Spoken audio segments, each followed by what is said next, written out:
So, hi guys, good morning. So, papakita ko sa inyo yung yung mga tinanim kong mga bok choy, pechay. Ayan o. Ayan siya guys, ayan o. O, diba? Ayan o. So, yan siya guys. Kung nakikita nyo.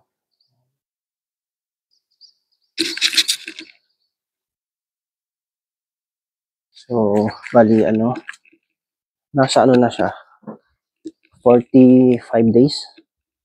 Ayan. Yan. Ganyan na sila kalalago ngayon. Actually, eksperimento ko lang tong hydroponics na. So, first time kong nagtanim. And so, i-harvest ko na siya guys. I-harvest ko na yung mga yung mga yung matanda na. Okay.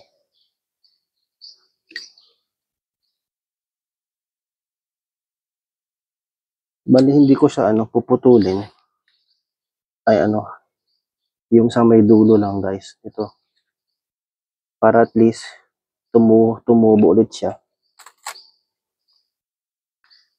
Ayan guys oh.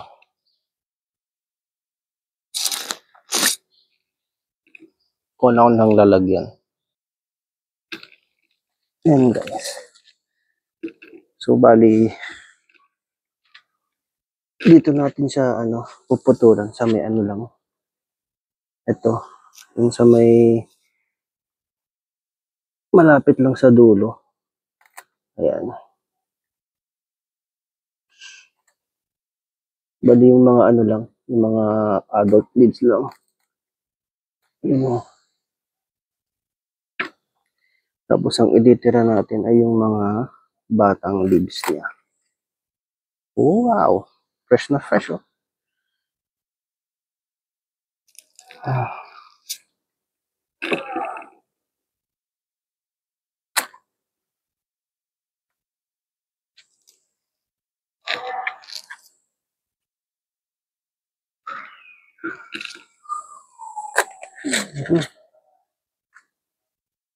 Ihahalo ko siya sa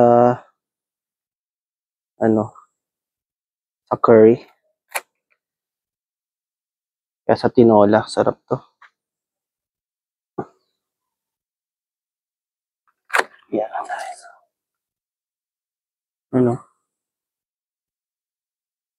Pag di nyo kasi kukunin to kaagad dami ng mga mga insekto na kumapit oh.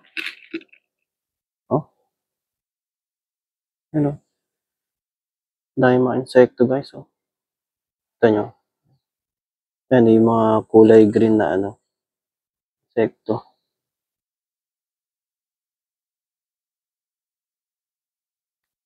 Kailangan nyo talagang pesticide or siguro na lang, i-manual nyo na lang natanggalin. Ayan, ganyan. Dami oh. Yan, dahil pa akong nakuha dito. Mga yung mga maliliit na dahon niya, ini-insekto na.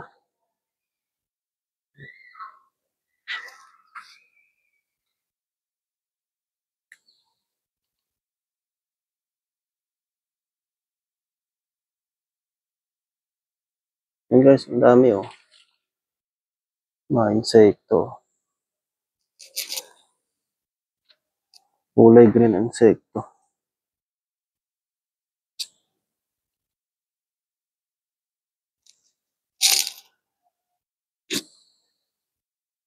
Tingin pa ako ito.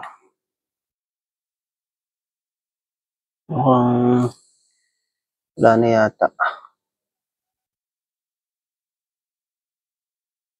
Maganda yung yung hindi pare-paras yung tubo. Para at least hindi rin siya yung sabay-sabay na, para at least meron pa kayong time na mag-harvest sa ibang araw, 'di ba?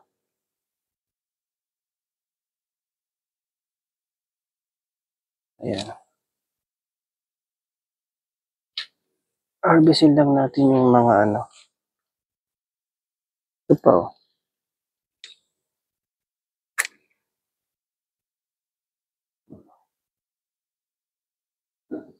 Mga ano lang.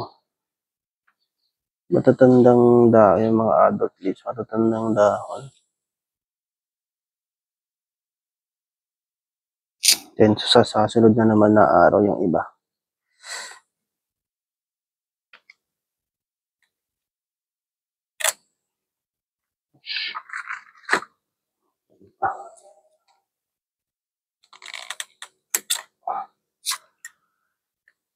Okay na muna to siguro guys.